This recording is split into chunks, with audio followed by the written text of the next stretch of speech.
life is full of questions, but we here like good questions. And especially when it comes to deconstruction, life, and everything else, we like your questions. So if you're listening to this, you can drop comments and questions to us. We would love to be able to address them on the show. And let's just go ahead and kick off some good questions. Karl, JD, who's up? Yeah, this specific set of questions comes from our blog in the Desert Sanctuary, thedesertsanctuary.org. I've been writing blogs about the good questions. Over the 8 to 10 years we've been deconstructing. We always say ask good questions, ask more questions, and we couldn't get that in church. Now we're asking those questions, but it's starting. I don't know if it's the same for JD and Stuart, but it's starting to boil down into these were the best questions that we asked that helped us along in our journey. And I wonder today if I can just pick a few of them randomly and pose it to you guys, because people could read my blog and figure out what I thought, and I'll chime in if I need to. But what are some good questions that is helpful to ask when we're trying to evolve and get better and learn and progress, and sometimes to move away from evangelical Christianity at least, and to move towards a better system? So I'm just going to throw some questions out. You guys have at it. It's going to be like tossing you a piece of meat. You ready? So the first one I think that I asked in my first book, which was called Apparent Faith, I assumed that God had to be a better father than me. So is God, according to the narrative, according to how evangelicals process it, is God a better father, or is God a good father? And for Laura and I, that song that came out 10, 12 years ago about he's a good father was real emotional for us. First, it was like, oh yeah, that really speaks to me. And then it was like, then I started asking the question, is God a good father? Is he really?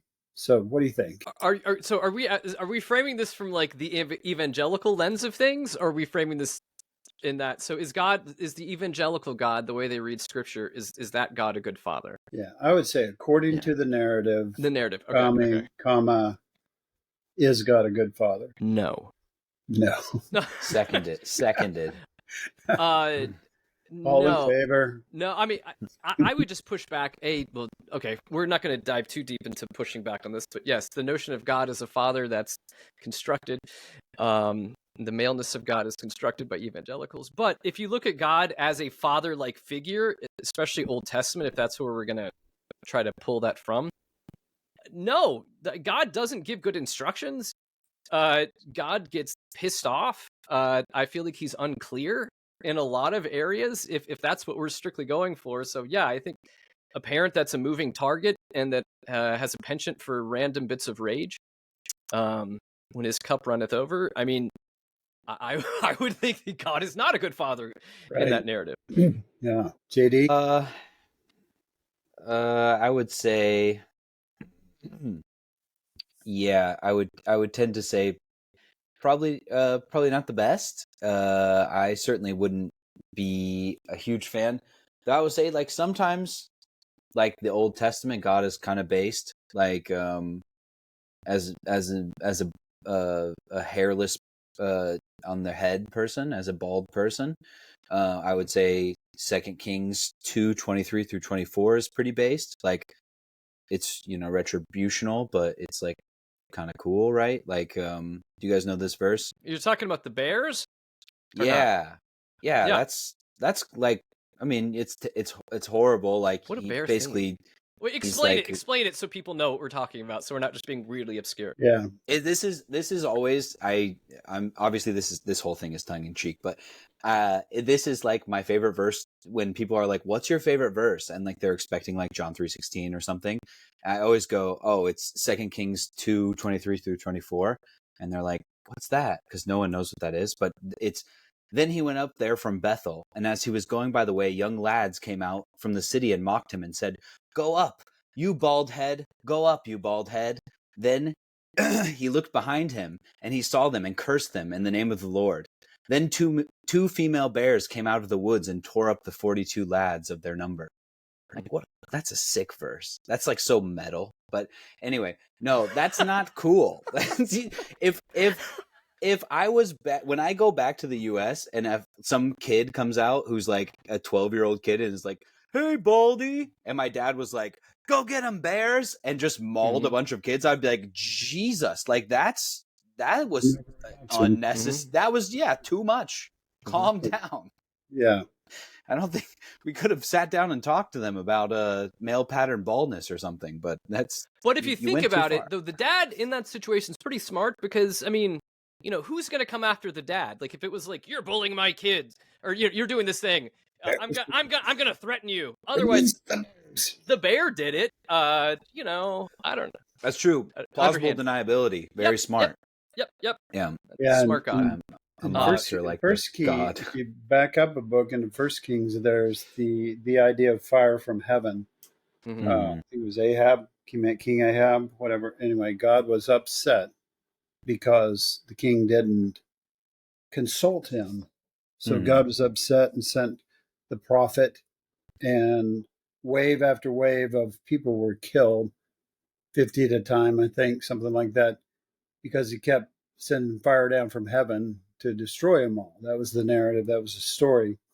So even by the time Jesus is dealing with his disciples, they bring this up again. When someone won't give them lodging or something in a town, the disciples say, well, shouldn't we just send down fire from heaven? Isn't that the godly, fatherly way to do it? Well, Jesus said, no, that's not even the right spirit to be in. You're thinking wrong. But oftentimes God, the more popular narrative is that, well, God's a good father ultimately, right?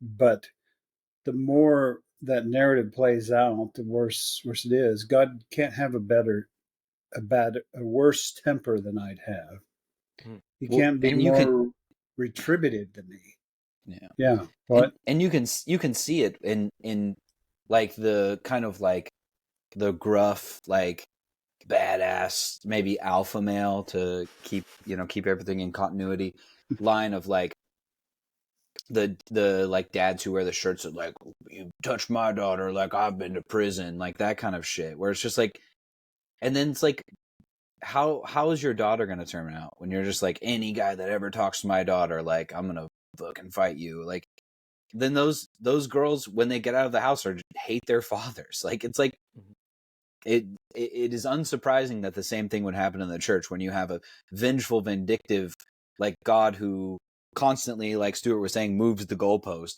and you don't know what you're supposed to do all the time, and you're living in fear all the time. And when you happen to get out of the church or that situation, then you're like, think about it a little bit. That guy's an asshole. Like, of course it's going to happen like that. So yeah, not a good dad, abusive father, needs to chill out. Yeah. Even more Jesus generally, is a pretty good hang though. Yeah. Even generally, to say that God stands by and watch little girls being raped, molested, God's is that a good father? Is that a good model for a father? Well, we're not God. We don't understand. Well, that's not a good enough excuse. You're worshiping this guy. You're following him without question. And he doesn't address starving children or girls being raped or trafficked by their dad. He just stands by and watches that.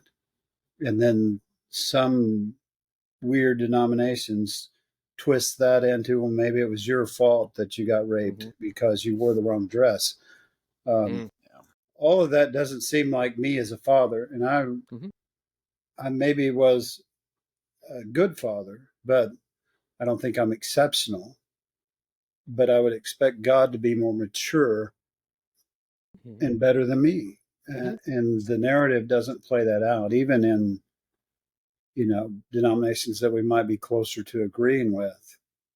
It's still kind of that idea of a vengeful God. They still read the Old Testament scriptures regularly in the church calendar, even if they're progressive. And so it's always God's going to punish our enemies instead of trying to have a cohesive narrative like God is love. Well, the rest of your narrative doesn't say that he's love. It says that he's vengeful and he's into revenge and a lot of childish things like that. He's not a good father. So. No, and he's constantly confusing on stuff. I mean, even like I know how this is preached, but like in the Old Testament, we've got like Moses and the whole golden calf scenario. Moses like goes up to talk with God for a while, leaves everyone abandoned for a while, and then shit happens. And then it's just like, what have you done? I mean, some of this, you know, these people don't know what's happening, and like the whole narrative is Moses just like begrudgingly pulling these folks to the desert. And how would that even make sense? Like, oh yeah, these unruly folks, just leave them unattended for a while. What could happen? What could happen? And And as, then as if then God gets could only angry. talk to Moses at that time. He couldn't just talk Yeah. to all those people at the same time. Mhm. It has to be some sort of test. I mean, if you just know people, it's not going to happen well. So An omniscient God should probably know that. Exactly. Yeah. So when you're neglecting your children, and you come home and you're mad because they made a mess. Yeah. When I have done that in the past, I feel bad about myself. Like that was really immature of me to neglect them, be away from them for so long, and then come back and be really angry because they didn't behave while I was gone, or whatever narrative you can put in there. It just seems like a bad father, not a good one to me. Should we move on to a new question? Yeah, I was just going to say at the end of that, it just seems like but the issue with arguing those things is it's always unfalsifiable claims, because it's all just how you interpret things. So people are always just going to move the goalpost. Yeah. Just like maybe their God moves the goalpost. So maybe that's in line. Anyway. Why is God's punishment so extreme? That's all I'm going to give you. Because it's metal. The most severe punishment for the least of offenses. I always feel like it's just, well, are we going evangelical tradition, or are we going just like human nature in this? Because a lot of scripture, I feel like it ends up being a huge overreaction, and it's got to make me feel like it's authors that are trying to make sense of a situation and put God somewhere into it. It goes back to that, what we'd mentioned before, like if something bad happens, then obviously it's because, either we did something wrong or we're going to learn something. God will teach us something through this. Yeah, it's human interpretation of very bad situations, because we live in an unpredictable environment. But I think also it's, on top of that, it's also a means of control.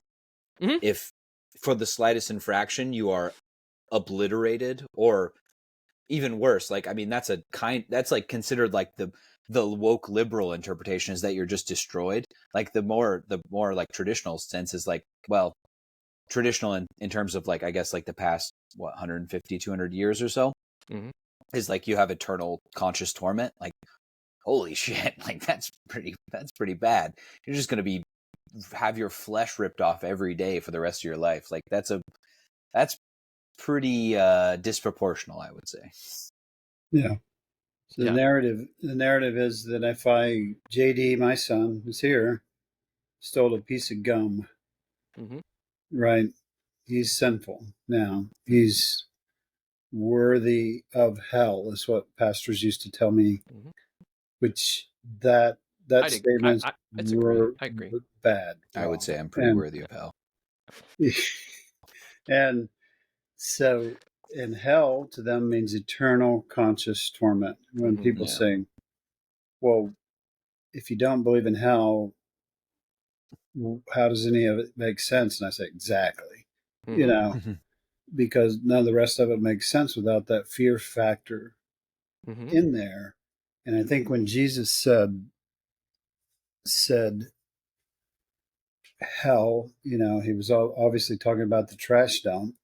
Gehenna. Yep. Right. Gehenna. Thanks. And he's talking about Gehenna, but then over the centuries, we've revised that with Dante and a lot of those influences to where it just helps. It sells tickets. And Billy Graham started to understand that, and that's why he preached differently in later years than he did earlier.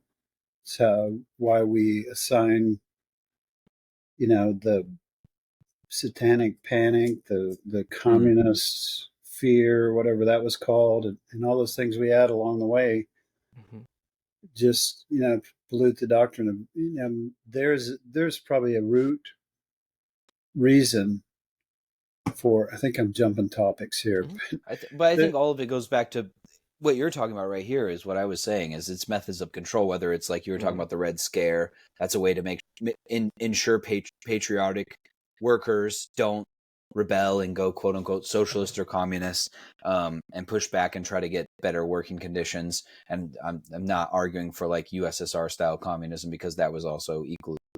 Let's not get into historical arguments, but it wasn't good. Let's say Stalin was a bad guy. Khrushchev also pretty bad. But point being is that like it's just a means to an end, which is that I want you to, like a parent, a bad parent does to a child. I'm annoyed with you right now. I want you to shut up and do what I say because I said so. Yeah. And not good parenting. I mean, I feel like this isn't necessarily about God, but I feel like it also gives people a license to do bad things too. You know, oh, God would have done it way worse kind of a situation. Like, I'm being merciful here. Yeah. Slavery and yeah. killing indigenous people and things like that. Yeah. Right. Yeah. The punishment is so extreme that it scares you into right action, I guess. It solves them. I think those kind of things solve immediate problems, like bring order immediately, but they do long-term damage. And again, that's not a good father, and that's extreme. And but high control families, high control churches, you're asking who to apply this to. High control families, high control religions use it because it works and it gets results and it does long-term damage. So and again, it's not good. Yeah, it's easy. Yes. So I guess the going back to the God is a dick. If we look at the evangelical narrative of if we look at it objectively and how we're looking at this, yeah, God's a dick. Slightly better in progressive circles. But again, Jesus is a cool hang though. If that's the father, he seems kind of more like a bro, but he seems pretty chill. Yeah, and I have issues with Jesus, but also can extract some wisdom from him in his way. If I cut out some of the things that seem ridiculous, along the way. How about this question? Are we addicted to religion? I'm not. I'm clean and sober about 10 years now. No, about 15 years now. Yeah. Thank you for.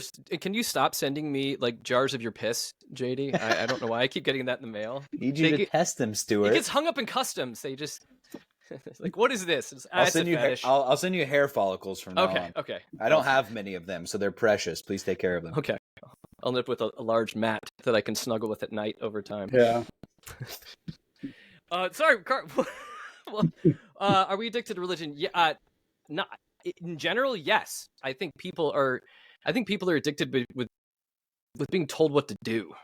If they think they're on the winning team, I don't care if it's God or politics or whatever. I think that they want it. They want the moral superiority. They want to feel better. They want to feel like they're better than other people. They want to feel like this earth is hard and it sucks, but at least I get my golden mansion in heaven forever. And I'm with the right group. God is on our side. And so on. Plus all of when we talk about hypnosis, when you study hypnosis is, a lot of people that understand hypnosis would say it's a lot like a church service, that when you're conditioned and ready and open to those suggestions, then it's easy for people to give you post-hypnotic suggestions. And church a lot of times mimics that, that, with the music, the environment, have as we've talked about, the cadence of the pastor and that rhythm, and all that works together. And the most common thing people used to tell me when I was preaching, they come up at the end, they'd either say, "You stepped on my toes," and I like that for some weird reason. And also, the other thing was, "I got my fix today." They'd literally say that, just because I even talked about in the sermon how this is going to wear off on Monday. What are you going to do then? and ask that question. So there's the dopamine hits of all that stuff you talked about. Mm-hmm. Our attachment, are not, the place where we're not attached, that provides an attachment, right? We kind of talked about that in the last session. It gives us, it helps us feel safe. Yeah. In a certain, existentially, I think. Yeah. And part of it is it's easy, and it's also, it's all of the things that happen in the church service. It's the simplified music that you can, because talking about dopamine, talking about pattern recognition and things like that, our brains reward us for knowing what's happening. To be able to predict what's happening, we literally get serotonin and dopamine from these things. So when we're doing call and response in church, when I say, good morning, and then everyone does the good morning, and then you go, I said good morning, and then good morning, yeah. Or you say, can I get an amen? Amen. Like, you get those things, and people, oh, I know what I'm supposed to say here, and it's like in class when the teacher asks the question, and you know the answer. I know the answer. Yes, me, pick me, and I got it, and everyone saw that I got it, and it was easy, and it gave me my fix. Yeah. So addiction, I would say. Good. Yeah. So why would a good God need worship? They wouldn't. Is that the right answer? I would say, does God need worship, or do we need to worship? I have a Taiwanese phrase for this, which is din bei suang, which, if any Taiwanese people are listening, hopefully they're not too prudish, because it's a little bit offensive, but it's like, because it makes me feel good, which wouldn't make it a good God, but it would explain a narcissistic God need, like a narcissistic God's need for affirmation. But again, an all-powerful, all-knowing deity shouldn't need that. But humans would. Humans often do. So maybe that means that it's humans that created God. Yeah. Never mind. Let's not get too deep into that. One thing I would say about what you just said is that humans are like that when they're dysfunctional. Like a truly, if you ever met a truly wise, self-assured person that not just thinks he knows everything about his specific thoughts, but is her, humble. Please. Huh? I said his or her, please. Let's not be misogynistic, Karl. Yeah, his or her. When you truly meet a wise person, it's like they're not needy at all. Yeah. They enjoy attachment, they enjoy friendships, and so on. But they even kind of resist anyone trying to bow down to them and overly complimenting them. Yeah. Yet the narrative of Christianity, especially, is you need to do that all the time. You need to constantly. If JD's my son, so if I constantly need him to tell me how great I am, you're pretty great, then that's on me, right? I think that's on me. That's my dysfunction that causes, right? So I don't know. No, part of the biblical narrative is the idea that we have a relationship with God, is some of that evangelical terminology. And I just think it would be the most weird thing in the world to be like, I have a good friend, but really before we can converse, I really need to sing to him about his greatness for 45 minutes. Or an hour and a half in Glog's church. Yeah, but some of it would be like, just shut up and talk. Why are you still singing to me? Like, what? It's illogical. I feel like I feel like worship and the way that we've turned it into is absolutely, it's illogical, and it has never really fully made sense to me. I mean, I know we like to be illogical. Sorry, go ahead. No, but we like to be in community and we like to share things together, which I get that, and music can connect us. But the idea that God requires us to sit and sing songs to God about God's greatness, and even how unoriginal is that? We're singing other people's songs. You know what I mean? Like, it's like me reading greeting cards to God, like, you are great, I love you and miss you. I mean, it's too cut and paste. It just doesn't make any logical sense. Yeah. And again, it's taking a simple thing like we should be thankful and appreciative, and like putting that on steroids and saying it's No, it's not just that you need to be thankful. It's not just that you need to, have respect for this relationship. We're going to go way out of line, just like we do with punishment, and just get way, way off in the weeds about how much we should do that. And that we're better if we can withdraw from society and pray all the time and worship God. And if God, But even do we need to be thankful? Like, I mean, for us, people who have been born in like a pretty privileged society, I think it's good to be thankful for those things. But there are plenty of people who are born into, like, should Afghan women currently under the Taliban be thankful for their position? I think anyone that argues that they should take a long walk off a short pier. Well, it's just because they're not. I'm sorry, getting back in Greg Locke. It's because if they were worshiping Jesus, somehow it would change it, and it's just because they don't know, or I don't know. Yeah, yeah, I don't. Yeah. But you're right. Yeah. Obviously, my retort to that would be like, okay, what about Christian nations in the Sahel? Should the women being raped and killed or the child soldiers be happy? But obviously, they're not singing the right key that God likes. So. Yeah, for the Baptists, they're singing too much. They need to stop dancing. But also, I feel like there's an underhandedness to that. Just human nature, we're going to worship God because it kind of makes us feel good. But I think at the end of the day, some of it's like, I really want God to bless me and give me good things. And so, is this the relationship? Yeah, we love you. Yeah. Did I do the right thing to get the benefit? One thing I've noticed since I've started to appreciate nature a little bit more is when I study something like my sprouts, and when I do sprouts, the things I learn about how that, everything in that little seed that knows how to be a broccoli plant, when I sprout it, it does it automatically. And so there's an appreciation, right? There's an appreciation once you kind of start understanding some of those things. It makes me more confident because I feel like there's some kind of order to this. And I'm reading a book right now called The Secret Life of Trees.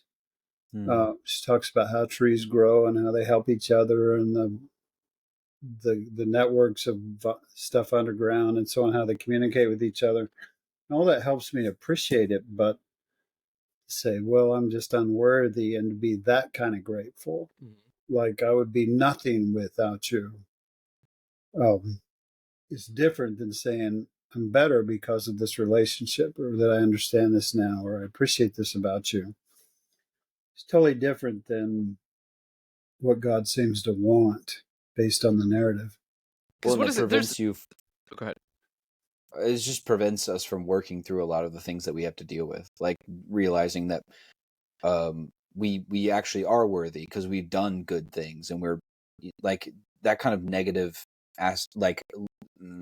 focus on ourselves. If we take that like quote unquote evangelical biblical perspective and say like we're trash, we're nothing, we're like deserve nothing, that doesn't help us work through our trauma and things like that. Sorry, Stuart, I cut you off. No.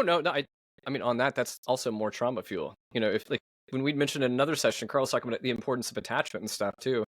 And if our attachment is the part of the prerequisite is that we worship the person that we're attached to, like constantly, that is super, super unhealthy. Psychologically speaking from that.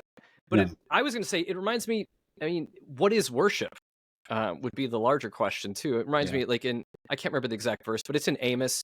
It's where, I think it's the prophet is saying, I guess from God's perspective, being like, stop worshiping me, stop burning incense, stop doing all this, because all this is like the sounds are noxious, the smells are noxious, and I don't love this, and it's bad. Like stop, because you don't get what you're doing. Right. And I would just go back to if at least how I've always articulated it.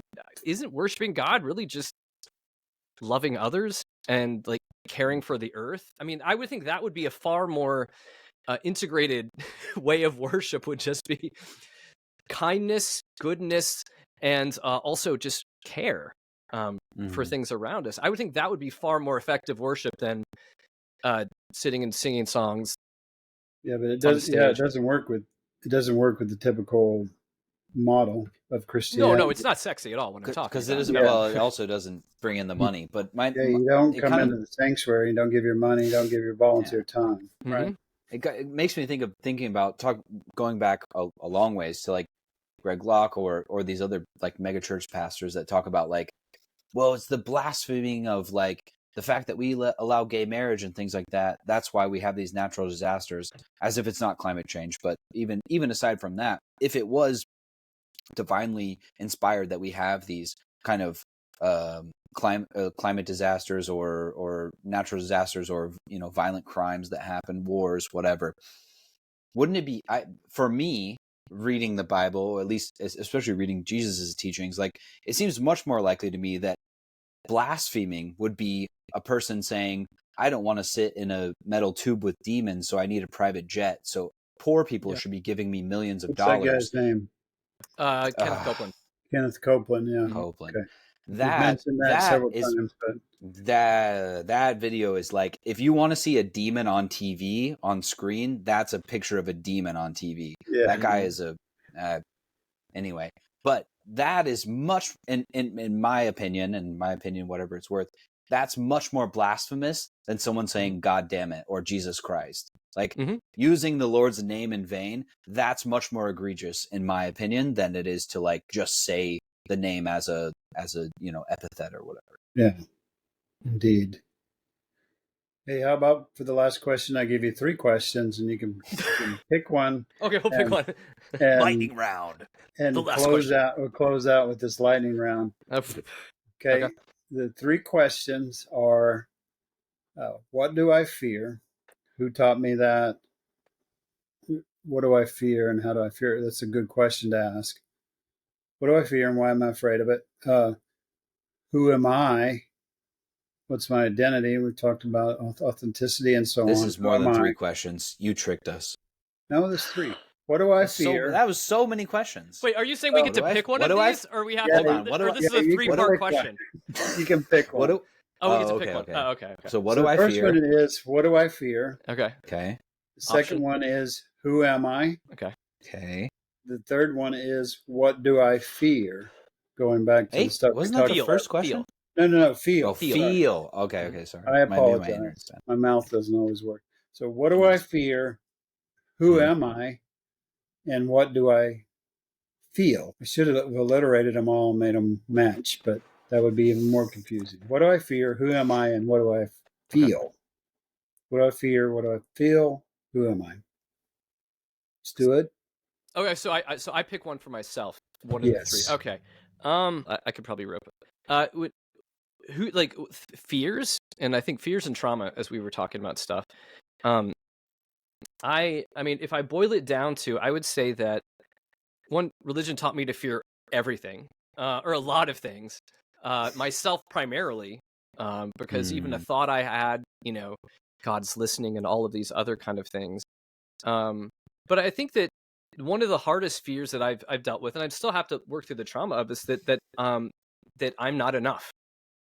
Or I'm broken and not enough, because who taught me that would be my parents, plenty, and church as well too. With that, and to what effect does it have? Yeah, it's been difficult. I get anxiety, depression, and feeling like I'm not enough. I need in a situation, and other things like that. I mean, I've had to learn self-talk and to be able to look at things more objectively over the years. But man, that one fueled me for a good while. Yeah, good. JD, which one you on? You gotta choose your fighter. Time to think about these things. Who am I? Let's take that one, because I can give a nice broad non-answer to this. I feel like I'm a person living on planet Earth. I'm obviously an American. I'm an immigrant. I hate the word expatriate, by the way, but that's a side tangent. But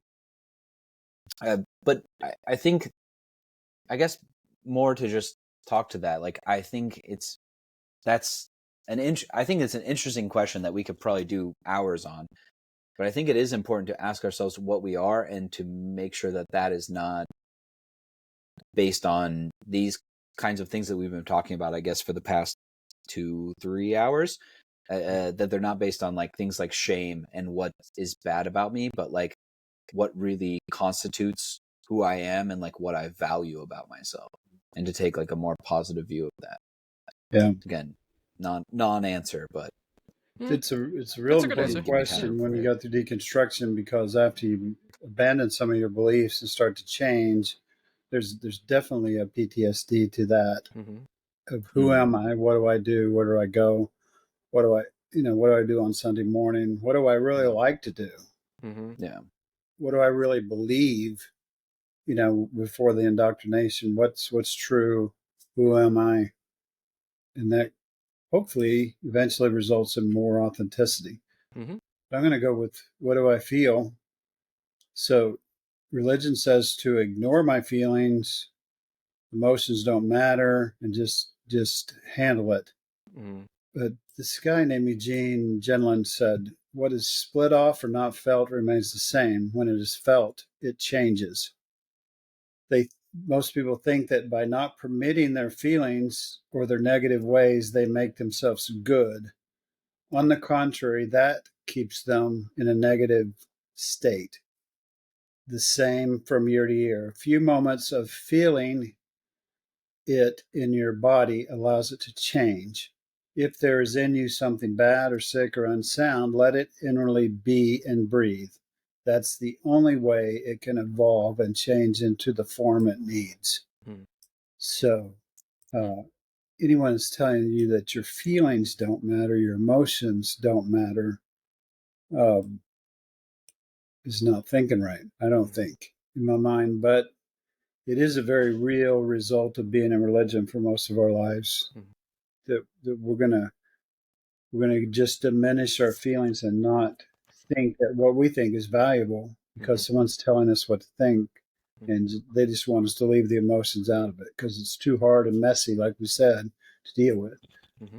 Anyway, so That's good. there you go. Sorry, I had to let my dog in because I heard it open the screen door and then bang its head on the door that was closed because my neighbors were being very loud earlier and I didn't want to interrupt our recording. And so I felt that she was feeling pain in her head. And so I was connecting with that. Good for you, being empathetic. I feel that you're Great. feeling pain. And so I want to let you in and let you express your emotions to me. I love this. You've just end capped all of what we've been talking about today too. How to put it into practice. Yeah. You are a teacher. You are. We're going to start worshiping you, JD. Please don't. I will hang up this call immediately, and the whole entirety of my recording will not upload because that will make me very uncomfortable. My dog. Fine. We need to get just at least some sort of like we need like some sort of like a little candle of you or something like that, as JD, so we can appreciate you from afar with something like that too. So yeah, as long as you never ever show Pascal. Me. Oh my. Yes. All right. My daughter gave it to me. The patron saint of transgender siblings. Yeah. I like that. That's someone I could burn a candle to. Oh, my dog is sneezing really heavily. Yeah, I feel that you have allergies right now. Express it to me. I kind of want her to come over here, but she won't. She's too worried about what's going outside. But yeah, if you guys ever get some sort of effigy or something, candles to me, just never tell me about that because I won't talk to you again. I feel so uncomfortable. Yeah. So Karl, that'll mean in church terms, you and I will have our own little private shame, and we won't ever mention it to anybody. It'll prevent us from having full community, but the shared secret and trauma between us will draw us closer, Karl. And it's all because of JD. Thank you, JD. Yeah. Actually, no. Actually, I want to correct what I just said. I want you guys to not tell me about it. I want you to keep that in the dark. But I do want you to start sending me money. Okay. I think I can monetize this. Okay. Yeah. I got that. I don't want to. Speaking of, if you guys could get on that very quick, I need to fly back to the U.S. in like the next week, and I don't want to sit on a tube with a bunch of demons. So. Okay, so you need a new plane. We'll get on that. I need a and for all the listeners, send in. We need some Kenneth Copeland bucks quick. We should make yeah. Kenneth Copeland t-shirts. Oh my gosh. I feel like that's our end. That's it. Yeah. We're good. I think we're good.